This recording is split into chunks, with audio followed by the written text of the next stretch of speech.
오늘 이 시간에는 마음에 새기는 신앙이라는 제목으로 함께 말씀을 나누려고 합니다. 오늘 이 말씀을 준비하면서 그런 생각이 들었습니다. 과연 우리가 단순히 우리 자녀들에게 어떤 교훈과 또 우리 자녀들을 향한 어떤 가르침도 가르침이지만 저와 여러분들이 늘 우리 마음에 품고 또 우리가 배우고 우리가 그런 믿음을 가지고 나아가는 그 모습이 우리에게 너무 중요하다라는 생각이 들었습니다.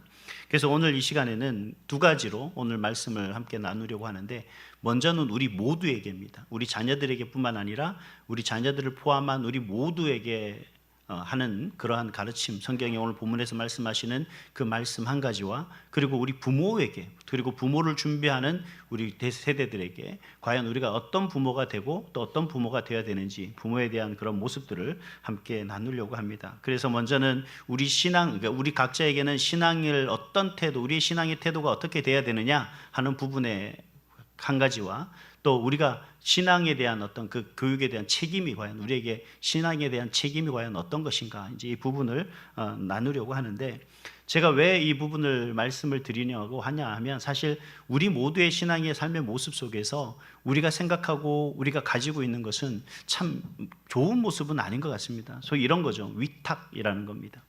누군가에게 의탁하는 것, 누구에게 대신 맡기는 것, 뭐 이런 부분들이 사실 우리의 신앙의 모습인 것 같습니다. 단순히 내 신앙뿐만 아니라 우리 자녀들의 신앙 또한 마찬가지다라는 거죠. 그런데 성경을 보면 우리가 좀 신앙은 맡기는 것이 아니다라고 그렇게 맡기는 것이다라고 말하는 어떤 대목은 한 절도 없습니다. 신앙은요, 철저하게 맡기는 것이 아니라 온전히 언제나 우리가 지켜야 했고 가르쳐야 했고 그리고 삶으로 전해지는 것이 신앙이다라고 그렇게 말씀을 하고 있는 것을 볼 수가 있습니다. 그래서 우리가 먼저 그러면 신앙적인 태도, 과연 우리가 어떤 태도를 가져야 하는가에 대해서 먼저 말씀을 좀 나누려고 그러는데, 먼저는 여러분, 우리가 신앙은 노력의 결과이지 우리가 어떤 시간이 흐른다고 대충 세워져 가는 것이 아니라는 거고요. 또 한 가지는 이 노력의 결과 속에서 우리가 어떤 것을 노력했냐면 지키려고 하는 그러한 노력을 했다는 거죠. 그러한 노력의 결과로 지켰을 때 우리의 신앙이 성장하고 성숙할 수밖에 없게 된다라는 겁니다. 그러면 우리가 이러한 그 노력의 결과를 하기 위해서 어떤 걸 뭘 해야 되는지를 모르잖아요. 내가 무엇을 노력해야 될까요? 내가 어떤 것을 내가 해야 되느냐, 이제 이 부분에 앞서서 먼저 우리가 해야 될 것은 뭐냐면 선택이라는 부분입니다. 과연 내가 무엇을 선택하고 과연 내가 어떤 선택을 해야만 우리의 신앙이, 우리 자녀들의 신앙을 그렇게 가르쳐 줄 수 있을까 하는 생각을 하게 되는 거죠.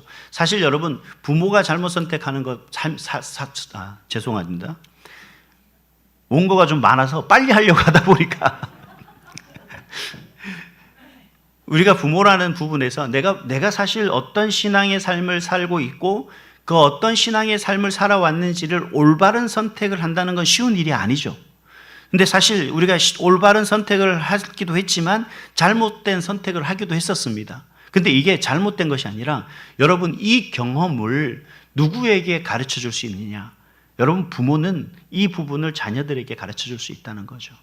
그래서 여러분, 자녀들을 가르친다는 게 다그치고 혼내고 때리는 것이 아니라 그들이 어떤 신앙의 선택을 하는 게 옳은 건지를 가르쳐 줄 수 있도록, 또 그들이 부모를 통해서 보여줄 수 있도록 해야 되는 부분입니다. 더불어서 우리도 마찬가지인 거죠. 우리가 가장 먼저 우리가 신앙생활뿐만 아니라 모든 인생 속에서는 뭘 하느냐면 선택이라는 걸 해야 됩니다. 어떤 경우든 선택을 해야 되는 거예요. 집을 나오면서 어느 신발을 신어야 될까부터 시작해서, 여러분, 내가 차를 타고 갈까, 버스를 타고 갈까, 걸어갈까, 오늘 날이 좀 이러니까 우산을 들어야 될까 말까를 계속해서 여전히 우리는 선택 속에 살아가게 되는 거죠. 자, 그런 선택 속에서 우리가 어떤 삶을 살아야 하느냐. 우리는 종종 그런 얘기를 해요. 오늘은 은혜가 안 됩니다. 오늘은 마음에 와닿지가 않아요. 오늘 날씨가 이러니까 기분이 별로예요. 여러분, 신앙은요, 그러한 것에 치우쳐서 선택되는 것이 아니라는 얘기예요. 여러분, 성경을 보시면 우리가 신앙은 어떤 기분이나 컨디션으로서 얘기하는 게 아니죠. 다니엘을 보시면 아시겠지만 다니엘을 우리가 잘 아는데 다니엘이라는 사람이 하루에 3번 기도했다는 것에 우리는 놀랍니다. 근데 이 다니엘이 하루에 3번 기도하는 그 시간들을 기분에 따라서, 컨디션에 따라서 기도했나요? 그렇지 않다는 겁니다. 그는 오직 그 시간을 정해놓은 그 선택 때문에 하루 3번의 선택을, 기도하는 선택을 택했던 거죠. 요셉이 우리 가운데 또 잘 알고 있는 사건 중에 하나가, 요셉이 이제 38장, 39장 이렇게 보면은 그가 보디발의 집에 팔려가서 보디발의 아내 유혹당하는 그 모습을 볼 수가 있습니다. 근데 요셉이 거기서 끝까지 뭘 선택을 했냐면 신앙을 지키는 것에 선택을 했습니다. 어느 누가 그러더라고요. 바보 아니냐, 요셉이. 보디발의 아내가 그래도 보디발의 그 가정의 2번째 아닙니까? 그 아내하고 잘 관계를 맺어 놓으면 참 많은 득이 있었을 텐데 왜 그걸 포기하고 누명을 쓰고 감옥에 갔느냐, 이런 얘기를 합니다. 여러분, 그 속에서 뭐가 있었는 거예요?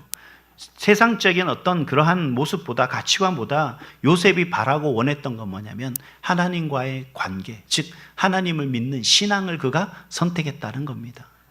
이렇기 때문에 우리의 삶의 모습 속에서 선택이 얼마나 중요한지를 알게 되는 거죠. 여러분, 그러나 우리가 가끔씩 살아가는 그 모든 인생 속에서 여러분, 우리는 이런 선택을 못할 때가 많습니다. 참 그럴 때 보면 안타깝기도 하고 또 그게 속상할 때가 있습니다만, 뭐 그렇다고 해서 그게 잘못됐다는 것, 저는 그렇게 전혀 생각하지 않거든요. 누구나 실수를 할 수 있고 누구나 잘못된 선택을 할 수가 있습니다. 그러나 이 선택이 잘못되는 순간들은 좀 괴롭죠. 좀 어렵습니다. 좀 힘듭니다. 어떤 고난을 거쳐서 우리가 다시 제자리로 돌아오는 그런 순간들이 우리에게 오게 되는 거죠. 그래서 왜요? 좋은 선택, 옳은 선택을 할 수 있는 것이 좋다라는 겁니다. 그래서 이 좋은 선택, 그냥 옳은 선택을 하는 데 있어서 뭐 너무 많은 것을 선택하기는 제가 다 말씀드리기는 어렵고, 그러면 우리가 어떤 선택을 해야 되느냐? 우리가 신앙생활을 하기 위해서 꼭 필요한 4가지의 신앙 선택을 해야 된다 그러면 어떤 것인가? 제가 4가지만 간단하게 먼저 말씀을 드리겠습니다. 첫 번째는 뭐냐면 신앙은 기분보다 약속을 선택하는 겁니다. 여러분, 약속이라는 게 어떤 걸까요? 뭔가를 우리가 그냥 단순히, 제가요, 저도 뭐 군대 생활을 오래 한 건 아닙니다만 20대 후반 26, 27까지 군 생활하고 딱 전역을 하고 나니까 사실 20대 초반에서 중반까지 군대 생활하고 나서 사회에 나오니까 사회에 적응이 안 되더라고요. 그래서 이제 뭐 제가 이 일을 하는데 다른 사람하고 만나서 뭐 명함 주고 잘 부탁드립니다 라고 하는데, 아 그래요? 그래요. 나중에 식사 한번 합시다. 나중에 차 한잔 합시다. 예, 연락 주십시오. 아무리 기다려도 연락이 안 와요. 근데 그게 나중에 여쭤보니까 그게 인사래요. 뭐 속된 말로 공수표를 날린 거죠. 약속 아닌 약속을 하게 되는 거죠. 참 이런 부분들이 우리 가운데 전 좀 놀라긴 했습니다만, 우리가 하나님 앞에서 살아가는 그 인생 속에서 예배라는, 신앙이라는 것 자체 속에서는 그러한 약속을 결코 헛되이 그런 식으로 공수표를 날리듯 던져서는 안 된다는 겁니다. 예배는요, 우리가 예배 자리를 먼저 선택할 수 있는 그런 모습이 있어야 돼요. 예배는 바로 약속이기 때문에 그렇습니다.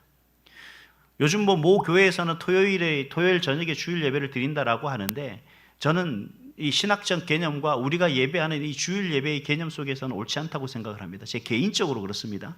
뭐 그분이 저보다 더 훌륭하고 똑똑하시니까 뭐 그런 결정을 했다라고 하지만, 제가 볼 때는 제가 배운 바, 그리고 제가 지금 믿고 생각하는 바에서는 저는 옳지 않다고 생각해요. 왜냐 그러면 우리가 이 주일 예배를 드린다는 것은 우리가 하나님 앞에 드리기로 한 시간과 날짜지 않습니까?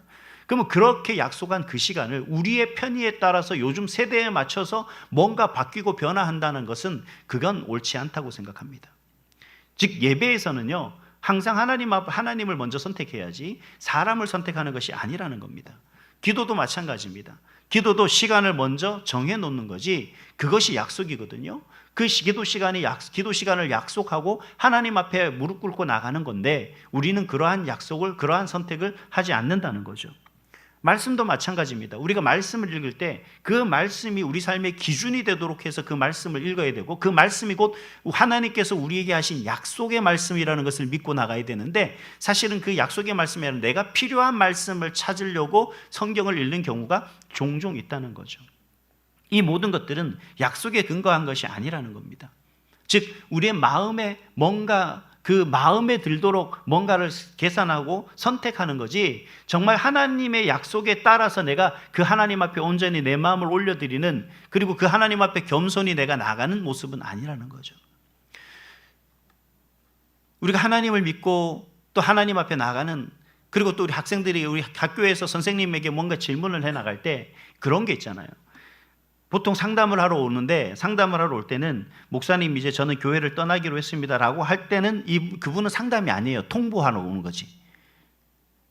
근데 우리 학생들도 마찬가지예요. 선생님 이걸 잘 모르겠습니다 라고 물어봤을 때 모든 결정과 모든 것들을 내 기준이 아닌 그 선생님에게 내려놓고 물어보는 그 학생에 대해서 선생님은 그 학생들 자세히 가르쳐 주겠죠. 여러분이 어떤 결정을 하기 전에, 그 결정에 결심을 서기 전에 여러분 정말 하나님이 원하시는 것이 무엇인가를 선택하기를, 그걸 알기를 원하신다면 여러분이 결정하고 목사님에게 찾아와서 하시기를 바랍니다. 먼저 내려놓으시고 이제 결정 최종적으로 하기 전에 명확하게 목사님과의 어떤 관계 상담을 통해서, 그리고 신앙적 상담을 통해서 그 부분을 결정하셔야 되는 거예요. 여러분, 이러한 모습들이, 우리의 모습이 자연스럽게 누구에게 나타나냐면 우리 자녀들에게 나타나요. 왜? 그 부모의 영향에, 그 부모의 선택의 모습이 자녀들에게 그대로 드러나거든요. 그래서 엄마가 열심히 준비해서 밥 먹으라 그러면 엄마 난 밥 먹기 싫거든요. 그래서 안 먹겠습니다 라고 이야기하죠. 그래서 또 먹으라고 하면 화나고 짜증내죠. 왜냐하면 이미 본인은 선택했다는 거예요. 이게 옳은가 그른가의 선택이 아니라 내 기분에 따라서 정해진 선택이라는 겁니다. 내 형편과 내 상황과 내 컨디션에 따라서 선택하고 있는 모습이 있다는 거죠. 그런 선택은 어떻게 되는 거예요? 곁길로 갈 수밖에 없게 되는 거예요. 그래서 신앙은요, 어떤 선택을 또 해야 되느냐? 옳은 선택을 해야 됩니다. 여러분, 우리의 선택 속에서는 둘 중에 하나입니다. 내가 편한 걸 선택할 거냐, 아니면 옳은 걸 선택할 거냐. 옳은 걸 선택해야 되는 게 정답이기도 합니다만, 때로는 우리는 그 옳은 것 앞에 고통과 어려움과 그리고 곤란함이라든가 여러 부담이 있다 그러면 우리는 옳은 것보다는 편한 것을 선택하려고 합니다. 왜 그렇습니까? 바로 그런 삶의 모습 속에서 바로 나는 내 기분과 내 상황에 따라서 살아가려고 하는 이러한 생각들이 더 크기 때문에 그렇죠. 여러분, 그렇게 생각한 적 없어요? 저는 그런 생각이, 누워서 누가 나 밥 떠먹여줬으면 좋겠다. 누가 좀 나 대신해서 나 좀 씻어줬으면 좋겠다. 그래서 저는 미용실이나 이발소 가는 게 제일 좋은 것 같아요. 가만히 있으면 머리 감겨주잖아요. 여러분, 우리의 삶의 모습 속에서 그런 것들이 너무 편하게 추구하는 살아가는 삶의 모습이 결국 우리를 게을르게 만들고 우리의 신앙을 도태하게 만든다는 겁니다. 여러분, 편한 길이 옳을 수도 있어요. 근데 여러분, 편한 길이 항상 옳은 길이 아니다라는 겁니다. 그렇다고 또 어려운 길이 항상 좋은 길이냐, 옳은 길이냐, 또 그렇지는 않아요. 그렇다고 해서 이 옳은 길이 고난스럽고 고통스럽고 뭔가 여러 가지 부담이 있다고 해서 이 부담을 빼고 내가 편한 길로 선택한다는 건, 그건 뭐예요? 바로 옳은 선택을 하지 못하는 모습인 겁니다. 그래서 여러분, 많은 사람의 많은 생각들을 하고 있을 때, 많은 생각을 하는 그 가운데서 많은 시간을 들여 많은 생각을 한다고 좋은 선택을 하는 건 아니라는 거예요. 분명한 것은 하나님이 원하시는 길을, 그리고 그 길이 옳은 길이라 그러면 언제든지 서슴없이 그 길을 선택해야 된다라는 겁니다. 신앙은 그래서 옳은 선택이다라는 거예요. 세 번째로, 신앙은요, 바로 지속적인 선택입니다. 이 지속적인 선택이라는 것은 어떤 의미에서 말씀을 드리냐면, 여러분, 신앙은 이벤트가 아니래요. 우리가 오늘 예를 들어서 우리 수련회 갔다 오면 달라져요. 물론 달라집니다. 근데 앞에 이게 붙어요. 일시적이라는 게. 여러분, 우리가 오늘 기도하고 예배하면 뭔가 은혜가 넘치죠? 그러나 여러분, 이것도 일시적입니다. 여러분, 앞에 나가다가 미처 교회 좀 가야 되는데 안 비켜주고 막 앞에 쌩쌩가면 왜 좀 안 비켜? 이제부터 시작이 달라지는 거죠. 뭔가 우리 삶의 모습에서 시작되는 그 모습이 지속적인 선택이 우리가 해야 돼 나가는데도 불구하고, 그 지속적인 선택을 하지 못한다면 우리가 온전한 하나님 앞에서의 신앙을 지켜나가지 못하는 거죠. 그래서 신앙은요, 이벤트가 아니라 습관입니다.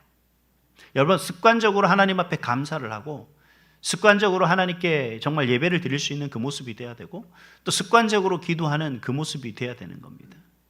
여러분, 우리가 식기도, 식사하기 전에 기도하는 것, 잠깐 기도하는 거지만, 여러분, 이것도 습관이에요. 습관 안 되면요, 절대 기도 안 해요. 이제 속된 말로 아무도 기도 안 합니다. 이게 습관이 되고 뭔가 하나님 앞에 살아가려고 하는 그 모습이 그 가운데 정말 습관이 됐을 때 그런 선택을 할 수가 있다는 거예요. 그래서 여러분 오늘도 예배의 자리를 선택하고 말씀 한 장이라도 펴서 읽으려고 하는 그 선택을 하고 조금이나마 기도하려고 하는 그런 마음과 하나님 앞에 조금이라도 하나님의 사람으로서 살아가려고 노력하는 그 모습이 쌓이고 쌓이고 쌓였을 때 어느 날 그것이 바로 우리의 큰 믿음이 된다라는 겁니다. 여러분 신앙은 왜 무너지느냐? 왜 우리가 시험 들고 낙심하느냐? 이유는 하나예요. 여러분 대부분의 선택을 미루다가 그렇습니다. 옳은 선택을 하지 못하기 때문에 그렇습니다. 지속적인 선택을 할 수 없기 때문에 그렇습니다. 여러분 마지막으로 우리가 신앙은 어떤 것이냐? 바로 공동체를 선택하는 겁니다. 이 신앙이라는 건 혼자 잘 지킨다, 혼자 뭔가를 한다라는 것을 우리는 즐겨 하긴 합니다. 요즘 세대들은 다 대부분 그렇죠. 사실 게임상에서 핸드폰이나 아니면 컴퓨터의 게임상에서 여러 사람들과 만나서 게임하면서 대화하고 욕하고 아니면 자신의 스트레스를 푸는 것, 이게 현대 문화라고 하지만 여러분 신앙은 그게 안 돼요. 유튜브 나쁜 게 아니죠. 여러분 유튜브를 통해서 많은 성경을 공부하고 우리가 또 설교를 통해서 듣지 못했던 많은 부분들, 또 다른 설교들을 듣는 것 아주 좋은 선택입니다. 그러나 그것으로 그 모든 것들 다 해결되어지지는 않는 거죠. 왜냐 그러면 이 신앙생활은 공동체성이 있기 때문에 그렇습니다. 여러분 함께 예배하는 것, 함께 뭔가를 이루어 나가는 것, 함께 뭔가를 세워 나가는 것, 특별히 그것이 하나님의 뜻이고 하나님이 우리에게 허락하신 사명이라는 것을 우리가 생각해서 함께 동참해 나간다는 것이 단순히 내 신앙뿐만 아니라 우리의 신앙들이 자연스럽게 성장해가는 그 모습이 되기 때문이죠. 또 한 가지는요, 이러한 공동체 속에서 때로는 내가 힘들고 지쳐 정말 내가 아무것도 할 수 없을 때 어느 누군가가 나의 손을 붙잡아주고 있다는 것을 현실적으로 경험합니다. 하나님이 나와 함께 하시니까 하나님이 나를 이끌어 주시고 인도해 주시겠지, 하나님이 역사해 주시겠지라고 하는 그 믿음이 우리 가운데 있지만 그 믿음이 어느 순간 저도 보니까 작아지더라고요. 그런데 누군가가 말 한마디 툭 던지는 게 정말 위로가 되고 격려가 되더라는 거예요. 그래서 신앙은요, 공동체 속에서 함께 하는 겁니다. 그래서 옆에 있는 장로님을 보시고 권사님들을 통해서, 우리 집사님을 통해서, 성도님을 통해서 우리가 하나님 앞에 온전히 예배하는 그 모습이겠죠. 제가 늘 고백을 합니다. 이게 거짓말이 아니라 진실이에요. 어떤 때는 새벽 예배 나오기가 싫어요. 좀 잤으면 좋겠습니다. 너무 힘들고 아프고 피곤하면 정말 오늘 하루 빼먹으면 안 되는가 하는 생각을 하게 할 때마다 저를 항상 깨우는 게 뭐냐 그러면 우리 성도님들이에요. 우리 장로님들, 우리 성도님들이 정말 아침에 새벽 예배 하고 나서 바로 또 집에 가서 아침 준비를 하고 바로 또 출근하는, 그렇게 사시는, 눈물로 기도하며 그렇게 생활하시는 그분들을 보면 제가 그런 생각이 듭니다. 너가 참 아주 배가 불렀구나, 아주 복에 겨웠구나. 그래서 저는 항상 그런 생각이 들어요. 하나님이 나를 왜 목사로 세우셨나? 이렇게 하나님이 나를 붙잡아 놓지 않으면 나는 하나님을 떠날 수밖에 없었겠구나 라고 하는 생각이 듭니다. 여러분, 우리가 공동체라는 것이 때로는 나를 힘들게 할 수도 있지만 때로는 나의 신앙과 함께 더불어서 나를 이끌어가는 그러한 신앙 공동체이기 때문에 우리는 뭘 선택해야 되냐면 공동체를 선택해야 된다는 거예요. 여러분, 신앙이 식는 이유는 분명히 있어요. 근데 그 이유를 묻기 전에 여러분 이게 한번 생각을 해볼 필요가 있는 게 뭐냐면, 과연 나는 오늘이겠죠. 앞으로도 여러분들이 가시면서 과연 나는 하나님을 몇 번, 몇 시간 하나님을 생각하고 있는지, 혹은 정말 내가 하루 속에서 살아가면서 하나님이 나를 통해 이루어 가고자 하시는 그 하나님의 뜻이 무엇인지를 여러분 한번 고민해 보셨는지, 지금 힘들고 어려운 가운데 있는데 내가 이 힘들고 어려움을 하나님 앞에 호소하고 하나님 앞에 기도하는데 과연 얼마의 시간을 여러분 선택하고 있는지를 한번 여러분들이 생각해 보시기 바랍니다. 그러면요, 제가 신앙이 떨어질 수밖에 없는 이유를 설명할 필요가 없는 거예요. 저도 보니까 성경을 많이 읽지 않고 기도하지 않으면 안 돼요. 잘 어긋나기 시작하고 뭔가 자꾸 인간적인 욕심이 생각이 들어가기 시작하고, 그러니 불현듯 속에서는 뭔가 모르게 끌어오르는 걸 또 누르려고 하니 잘 되지도 않고 그런 거죠. 그럼 어떻게 합니까? 다시 부랴부랴 성경 읽기 시작합니다. 그리고 기도하기 시작하죠. 여러분, 결국 우리의 신앙의 연약함은, 여러분 문제는 누구예요? 나예요, 나. 결국 내 신앙의 연약이 어디서 오느냐? 내 게으름에서, 나의 잘못된 선택에서 그렇게 오더라는 거죠. 그래서 여러분, 우리의 신앙의 성장은 좋은 선택을 해야 된다는 겁니다. 이런 선택을 통해서 저와 여러분들이 늘 주님 안에서 참된 믿음의 사람으로 날마다 성장하고 성숙해 갈 수 있는 그런 삶의 모습이 될 수 있기를 주님의 이름으로 축복합니다. 그러나 사실 또 이게 문제가 있어요. 좋은 선택을 하는 게 못 끝나는 게 아닙니다. 이제 선택을 했는데 선택을 하는 게 중요한 것은 아니에요. 선택은 첫걸음이에요. 그 첫걸음 다음에 더불어서 우리가 해야 될 것은 뭐냐면 노력입니다. 신앙은 선택과 더불어서 노력이 없으면 유지되지가 않습니다. 공부하지 않아도 성적이 올라요? 여러분, 열심히 내가 운동하지 않는데 근육이 건강해집니까? 아니죠. 내가 노력하지 않으면 성적은 오르지 않습니다. 또 내가 열심히 하지 않으면 약해질 수밖에 없습니다. 이게 당연한 결과죠. 근데 우리는 사실 신앙에 대해서는 별개라고 생각합니다.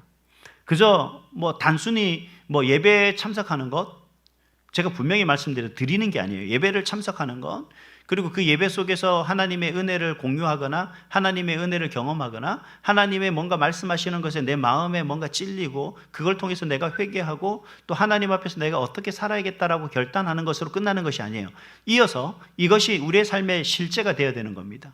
그게 한 주간 동안 내가 그 말씀대로 오늘부터 여러분 내가 단 한 장이라도 성경을 읽어야겠다, 단 1분이라도 기도를 해야겠다라고 그거 작정하시고 여러분 한 주간 한번 사시면서 한번 생각해 보세요. 이걸 얼마나 내가 며칠 동안 유지하고 있느냐, 그리고 내 이 신앙적 결단이 얼마나 유지되는 거냐. 이게 안 하는데 좋아질 리는 없습니다.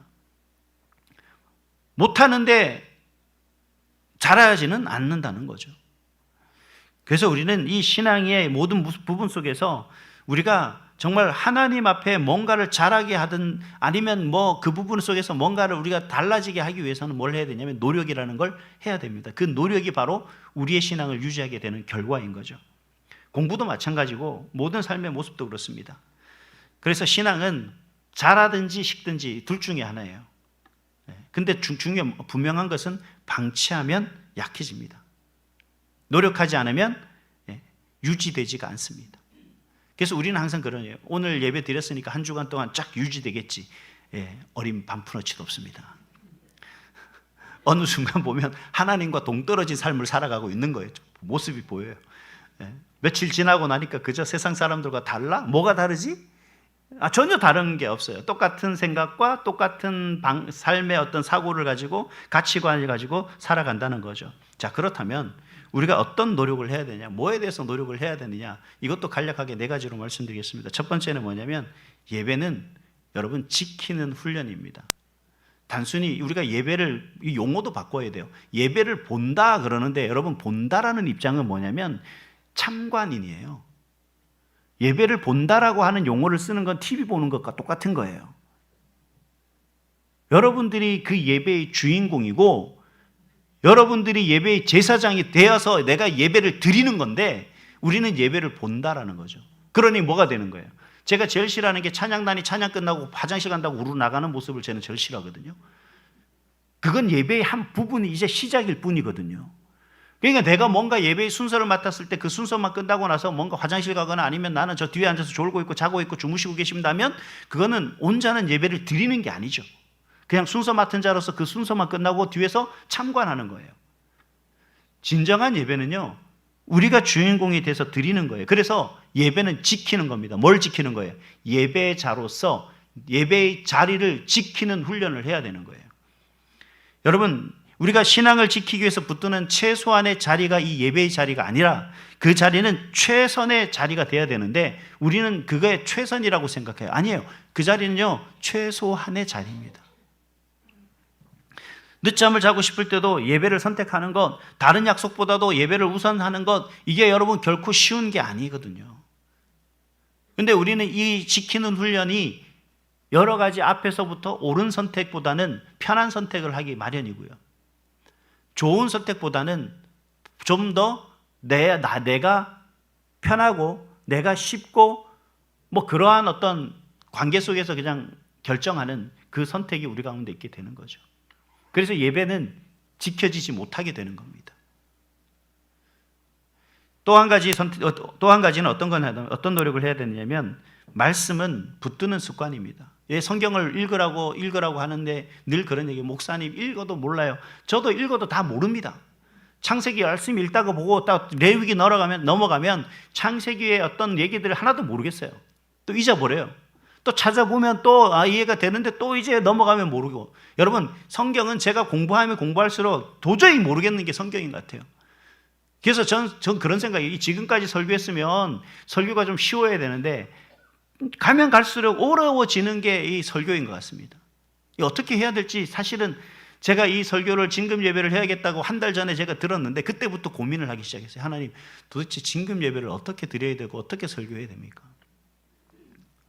여러분, 이게 우리가 말씀을 아는 것은 읽고 그것으로 끝나는 것, 근데 이 모든 것도 하나님이 우리 가운데 성경을 읽으라고 했을 때 하나님이 우리에게 주신 은혜가 있어요. 그게 뭐냐면 성령의 조명하심의 은혜입니다. 즉 다시 말하면 조명이라는 건 어둠을 밝히는 건데, 하나님의 말씀이 우리가 잘 이해가 되지 않고 잘 얘기가 안 될 때도 우리가 읽다 보면 어느 순간 하나님께서 그 말씀을 깨닫게 하시더라는 거죠. 제가 성경을 읽다가 보면 나도 모르게 이 말씀이 이렇게 되는 거구나라는 것을 알게 될 때가 있더라는 겁니다. 그걸 다른 어떤 성경의 주석서나 다른 여러 가지 성경을 해석해 놓은 책들을 살펴가며 공부하는 것에서 그렇게 드러나는 것이 아니라, 부족하지만 그래도 하나님 말씀을 뭔가 붙들고 하나님이 나에게 하시는 말씀이 뭔가 있을 거야 라고 하는 그런 소망과 기대를 가지고 성경을 읽다 보니까 결국 뭐가 되는 거예요?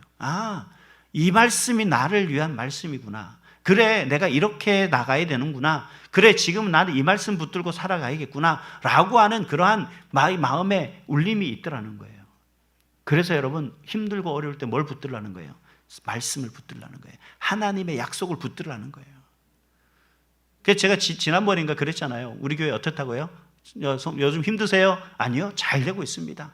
아니요, 잘 될 줄 믿습니다. 여러분, 우리의 삶의 고백이 이러한 하나님의 약속의 말씀을 붙들고 그 모든 걸 잘 될 거라고 믿는 믿음으로 살아가는 게 진정한 삶의 모습이다라는 겁니다. 또 하나, 기도는요, 버티는 싸움입니다. 여러분, 기도는요, 절대 이따금씩 해서 늘지 않아요. 기도는요, 기가 막힌 게, 여러분, 내가 기도를 안 하다 보면 아주 정말 정확하게 기도의 시간을 알려주는 거예요. 내가 오늘 기도를 열심히 한번 해봐야지 하고 평소같이 기도를 많이 했다고 생각하는데 고개를 딱 들어보면 1분 지났어요. 이게 참 정확해요. 오늘은 진짜 열심히 해봐야지 하고 딱 고개를 들면 1분 10초 지나고. 여러분, 이게 그래야지 훈련이 되는 거예요. 이게 기도는 그래서 뭐냐면 하나님 앞에 버티는 거예요. 하나님, 정말 내 기도를 응답해 주지 않으면 난 오늘 안 갈 겁니다. 막 하고 버티는 거예요. 제가 예전에 서울 있을 때 이제 전도사 생활을 시작하는데 그 사모님이 그 기도를 제일 늦게까지 하시는 분이시거든요. 그래서 제가 한번 오기가 나서, 야, 이거 안 되겠다. 내가 이제 기도를 해야 되는데 내가 저 사모님 한번 이겨봐야지 하고 그날 제가 기도를 했거든요. 기도를 하는데 7시가 안 됐는데 사모님이 가신 거예요. 야, 내가 오늘 이겼다라고, 이게 이제 이겼다, 이제 승리했다. 막 그러고 이제 나중에 이제 갔는데 사모님이 그날 집에 일이 있어서 일찍 가신 거예요.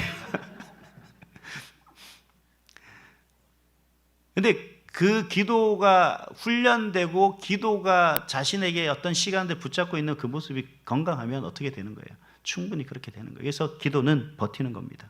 네 번째, 그리고 네 번째는 뭐냐면, 죄 앞에서 고민은 신앙이 살아있다는 증거예요. 우리의 삶의 모습 속에서 하나님, 내가 왜 이렇게 못하는지 모르겠어요. 하나님, 그거 해야 되는데, 기도해야 되는데요, 예배 드려야 되는데요. 여러분, 그런 마음이 든다면 그분이 믿음 없는 게 아니에요. 예배 드려야 된다는 걸 알고 있잖아요. 기도해야 된다는 걸 알고 있잖아요. 말씀 읽어야 된다는 걸 알고 있잖아요. 내가 하나님의 사람으로 살아가야 된다는 사실을 알고 있잖아요. 그 사실 하나만으로도 그분은 믿음 있는 사람이라는 겁니다. 여러분, 성경에는 정말 그런 것조차 모르는 사람을 양심에 화인 맞은 사람이라 그러거든요. 정말 그런 것들을 느끼지 못하는 사람의 모습이라는 거죠. 그렇기 때문에 여러분, 우리의 삶의 모습 속에서 노력이라는 건 뭔가 해야 된다라는 사실을 깨달을 때 다시 한번 결단하는 거예요. 오늘 여러분 성경 목사님, 내가 1년에 1독 하려고 작정했는데 못했어요. 지금 포기하지 마시라는 거예요. 지금부터 다시 시작해 보세요. 1년 1독 지금부터 시작해서 다 못해도 괜찮아요. 오늘 1년의 창세기만 읽어도 괜찮아요. 여러분 뭔가를 계속해서 하나님 앞에 노력하고 뭔가를 자꾸 하나님 앞에 뭔가 내 신앙을 지키기 위해서 나아갈 수 있는 그 모습이 있다면 하나님은 그에게 그의 모든 은혜를 더하여 주실 줄 믿습니다. 그게 바로 신앙의 훈련이고 신앙의 연습이고 그게 바로 신앙 생활이라는 거예요.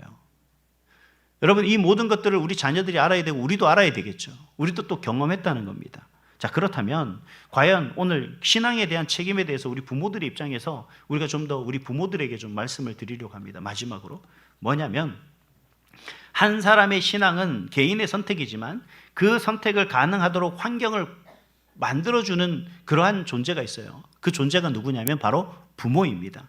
근데 안타까운 건 뭐냐 그러면 여러분 우리 부모님들이 이 신앙을 자꾸 위탁하려고 한다는 거예요. 물론 여러분 저도 아이들이 어렸을 때 뭐 초등학교 1학년, 2학년, 3학년, 4학년, 5학년, 6학년까지는 제가 아이들에게 뭐 수학을 가르치고 할 수 있더라고요.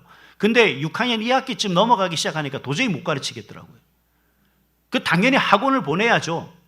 학원을 보내서 좋은 선생님에게 맡겨서 아니면 뭐 좋은 과외 선생님이 맡겨서 공부를 해야죠. 그래야 되는 게 맞아요. 근데 여러분 다 그래도 되는데 음악 같은 것도 좋은 선생님 만나서 레슨을 받고 해야겠죠. 근데 여러분 신앙은 위탁하는 게 아니라는 거예요. 여러분 공부는요 가능할지 모르겠지만 신앙만큼은 절대 위탁하는 게 아니에요. 오늘 말씀 한번 봅시다. 오늘 신명기 6장 6절과 7절 말씀을 한번 다시 한번 같이 읽어볼까요? 6절과 7절입니다. 시작. 오늘 내가 제가 읽겠습니다. 오늘 내가 내게 명하는 이 말씀을 너는 마음에 새기고 내 자녀들에게 부지런히 가르치며 집에 앉았을 때든지 길을 갈 때든지 누워 있을 때든지 일어날 때든지 이 말씀을 강론할 것이며 그렇게 말씀하고 있습니다. 자, 여기서 보면 가만히 보면 이 부지런히 가르쳐라 라고 하는 이 말의 의미는 유래적 단어가 아니에요. 이 히브리어에서 이 어법은 한 번으로 끝내라는 게 아니라 반복적이고 의도적으로 그리고 삶에서 계속해서 가르쳐야 된다라고 이야기를 하고 있어요. 그 가르침의 대상은 누구예요? 부모예요. 그 신앙은요 절대 다른 것에 의존하고 다른 것에 의해서 이야기하지 않습니다.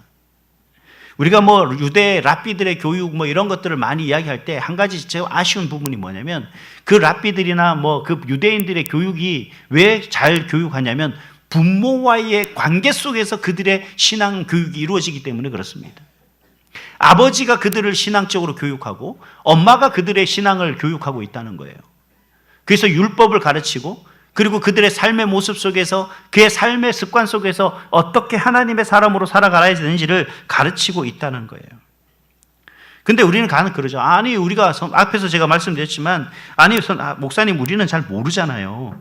아니에요. 몰라서 그러는 게 아니에요. 하나님이 부모에게 맡기신 이유는 분명합니다. 여러분 교회도 교회에서 아이들을 가르치는 시간이 많이 될 것 같아요. 저도 설교를 해보고 아이들 가르쳐 보지만 여러분 초등학교 1학년 6학년까지 뭐 중학생 고등학생 성인 된다 그러지만 집중력이 여러분 20-30분도 안 돼요. 그 시간에 설교하면 애들은 그 다음은 끝이에요. 더 이상 교육이 이루어지지 않습니다. 세부적인 뭔가를 교육을 하려고 해도 애들이 힘들어해요. 그 힘들어하면 또 부모들 엄마 교회 가니까 힘들어 그러면 전화 오죠. 거기 좀 목사님 설교 좀 짧게 좀 해주시고요. 애들 분반고부도 좀 짧게 하고 뭐 다른 활동으로 대체하면 안 돼요? 우리 아이들이 너무 힘들어해요. 여러분 만약에 학원에 그런다 그러면 여러분 학원에 그렇게 전화합니까? 우리 애들 공부 좀 적당히 시키고 좀 놀게끔 해주세요. 그렇게 전화 안 하죠? 예? 근데 신앙교육은 그렇게 한다는 거예요. 여러분 우리 부모들이 이게 정말 마음의 경각심을 가져야 되는 거예요. 그리고 우리 오늘 뭐라고 얘기하냐면 교회가 주일학교 여러분 죄송한 얘기지만 저는 앞으로 목회를 하고 교회를 계속해서 이끌어 나갈 때 저는 온세대 예배를 더 중요하게 생각합니다. 이 온세대 예배라는 게 어떤 거냐면 가족과 함께 예배하고 오늘 함께 들은 말씀들을 가족과 같이 나누는 거예요. 우리 자녀들에게 아이들하고 같이. 근데 여러분 집에 돌아가서 그래서 오늘 주보에 보면 제가 금요철에 가정예배문이라고 해서 만들어주고 나누도록 하는데 혹시 여러분 그거 가지고 가정예배 드리시는 분 안 계시죠? 왜 가정예배를 중요하지 않게 생각하니까. 여러분 아이들을 키우는 부모라면 그 자녀들을 가장 먼저 쉽게 신앙교육할 수 있는 자리가 가정예배예요. 근데 여러분, 가정예배가 결코 쉽게 이루어지지 않습니다. 저도 딸만 둘인데 이 두 딸하고 가정예배를 드리기까지, 온전히 예배다운 예배로 드리기까지 1년 넘게 싸웠어요. 가정예배 드리자고. 그러면 온갖 인상과 온갖 짜증을 다 냅니다. 그럼 온갖 태유와 온갖 선물을 다 얘기를 하는 거예요. 오늘 짜장면 사줄까? 복치킨 사줄까? 막 용돈 10,000원 줄까? 온갖 퇴유를 합니다. 그러면 이제 그 즉석에 어쩔 수 없이, 그럼 내가 어쩔 수 없이 같이 예배 드려야 돼요. 이런 모습이 있는 거예요. 여러분, 이게 부모의 노력이고 이게 부모의 헌신입니다. 그래서 그들에게 예배하는 방법을 가르치고 기도하는 방법을 가르치다 보면 어느 순간 그들의 입에서 뭐라고 얘기 나오는지 아세요? 하나님이 하신다. 하나님이 인도해 주셨다. 왜? 가족들끼리 같이 기도하니까요. 아픈 가정을 위해서 기도하고, 많이 힘들어 어려워하는 우리 친구를 위해서 기도하고, 우리 할머니 할아버지를 위해서 기도하고 하는 그 모습 속에서 자연히 하나님의 역사와 하나님의 은혜를 경험하게 되더라는 거예요. 그들이. 이런 교육들이 누가 해야 돼요? 이걸 교회에서 책임질 수 있습니까? 교회에서 책임질 수 있는 교육이 아니에요. 여러분, 그리고 우리 자녀들을 가장 오랫동안 그들을 잘 알고 있는 사람이 누구예요? 부모입니다. 그래서 성경은 말하고 있어요. 오늘 하나님 말씀하십니다. 부모가 가르치고 부모가 말하고 부모가 집에서 행하라 라고 그렇게 이야기합니다. 여러분, 그래서 이 부모의 신앙교육은, 신앙교육에 있어서 이 부모는 교육의 보조자가 아니라 1차 책임자예요. 그 외에 부족한 부분을 누가 가르치는 거예요? 교회에서 가르치는 거예요. 좀 더 디테일한 부분, 좀 더 많은 부분을 교회에서 가르칠 수 있는 그런 모습이 돼야 되는 거죠. 그래서 여러분, 이러한 신앙교육이 부모와 가정에서 이루어졌을 때 어떤 현상이 일어나냐? 동반선장이라는 게 일어납니다. 즉, 우리가 부모가 뭔가 예배를 인도하고 뭔가를 해야 되는데 성경을 모르면 어떻게 해요? 먼저 읽고 준비하겠죠. 기도를 해야겠는데 좀 자녀들 앞에 기도가 자신 없으면 어떻게 해요? 기도 연습을 하겠죠. 찬송가를 모르면 어떻게 해요? 좀 앱을 깔아서 찬송가를 한번 듣고 하겠죠. 이러한 것들이 자연스럽게 부모가 먼저 하고 부모가 그러한 것들을 훈련하다 보니 자녀들의 성장뿐만 아니라 나의 성장도 같이 성장하게 되더라는 거예요. 이러한 은혜가 있다는 겁니다. 그래서 여러분, 오늘부터 제가 대단한 걸 하라는 거 아니에요. 여러분, 오늘부터 정말 집에서 자녀들 앞에서 짧게라도 좀 기도하는 모습, 제가 식사 기도할 때 정말 눈만 깜빡거리고 끝나는 것이 아니라 진지하게 기도하는 그 모습을 좀 보여주시고, 또 예배를 우선순위에 두는 그 모습도 좀 보여주시고, 또 말씀이 내 선택을 바꾸는 그 모습도 좀 보여주시기 바랍니다. 좀 운전하고 가다가 좀 상스러운 얘기가 나올 수 있지만 그 자리에서 좀 번복하셔야 돼요. 뭐라고? 하나님, 죄송해요. 오늘도 내가 하나님 앞에 옳지 못한 행동을 했습니다. 말을 했습니다. 하나님, 이 말을 고칠 수 있도록 하나님께 도와달라고. 뭔가 아이들에게 보여주는 신앙, 보여주기식 신앙 아니에요가 아니라 여러분, 그 보여주기식 신앙이 결코 바뀌더라는 거죠. 제가 어제 유튜브를 이렇게 보는데, 이제 쇼츠 영상을 보는데, 미국에서 실제 일어났던 일이에요. 그 한 아이가 이제 찬송가를 부르는데 이제 유괴가 된 거예요. 근데 이 아이가 늘 들었던 찬송가가 있어요. 늘 들었던 찬송가가 있어서 이 유괴된 3시간 내내 그 유괴한 그 범인 앞에서 계속 3시간 동안 이 찬양을 불렀다는 거예요. 그 어떻게 된지 아세요? 이 유괴한 사람이 시끄러워서 도저히 안 되겠다고 그 걔를 버리고 갔답니다. 걔가 어디서 그런 찬양을 배웠겠습니까? 저는 그렇게 생각해요. 어디서 그렇게 배웠겠냐고요. 여러분, 우리의 부모의 모습은 단순히 부모로서 내가 뭔가 학원을 좋은 그 학원에서 공부를 잘 가르치고 좋은 대학 보내고 좋은 직장 구하도록 내가 기도하는 것, 여기는 여러분, 그거는요, 당연한 거예요. 그보다 더 우리가 책임적인 부분은 뭐냐면 그들의 신앙, 그들이 온전히 믿음 안에 살아갈 수 있도록 우리 부모가 노력하지 않고 헌신하지 않으면 여러분, 신앙은 결코 우리 자녀들의 신앙은 자라지 않아요. 주일학교 열심히 다녔다고요? 근데 왜 그들이 중학교 넘어가고 고등학교 넘어가고 대학교 가면 신앙을 잃었습니까? 교육이 안 되니까. 즉, 가정에서부터, 부모에서부터 그런 신앙 교육이 안 되니까, 그런 신앙에 대한 도전이 그들에게 주어지지 않으니까 이제는 신앙이 자유함으로 그들에게 다가오는 거죠. 그래서 하나님이 아닌 다른 즐거움과 다른 유익함을 선택하는 그들의 모습을 볼 수가 있는 겁니다. 여러분, 저나 여러분이나 우리가 정말 간절하게 기도해야 될 것은 우리가 이러한 자녀들을 둔 부모 세대로서 이제 단순히 이걸 자녀들에게 혹은 다른 기성세대의 책임으로 돌릴 것이 아니라 어떤 교회의 책임, 누구의 책임으로 돌리는 것이 아니라 바로 나의 책임이라는 것을 우리가 각성하고 정말 우리 자녀들의 그 신앙 회복을 위해서 우리가 눈물로 정말 간절하게 기도해야 되는 줄 믿습니다. 그리고 그들의 신앙을 위해서 우리가 헌신해야 됩니다. 정말 이 마음에 있는 그들을 향한 모든 분노나 이 모든 걸 다 내려놓고 정말 그들의 신앙이 회복될 수 있도록 우리가 어떻게든 노력을 해서 그들이 참된 믿음 위에 설 수 있도록 해나가야지 이 믿음이 이 세대가로서 끝나는 것이 아니라 다음 세대, 그 다음 세대로 이어지는 줄 믿습니다. 교회를 세워놓고 이 교회가 이제 더 이상 예배할 세대가 없어서 교회가 문을 닫는다면 그건 단순히 목사님의 책임이요? 물론 제 책임도 있겠죠. 그런데 여러분, 우리 부모들의 책임이 더 큽니다. 이건 저와 여러분의 책임이에요. 우리가 주님 부르시는 그날까지 끝까지 이 책임을 감당할 수 있는 그런 사명자라는 사실을 기억하십시오. 그 부름 앞에 저와 여러분이 정말 귀하게 그렇게 수고하고 헌신했노라 하나님 앞에 섰을 때 칭찬받을 수 있는 우리 선일교회 모든 성도 될 수 있기를 주님의 이름으로 축복합니다.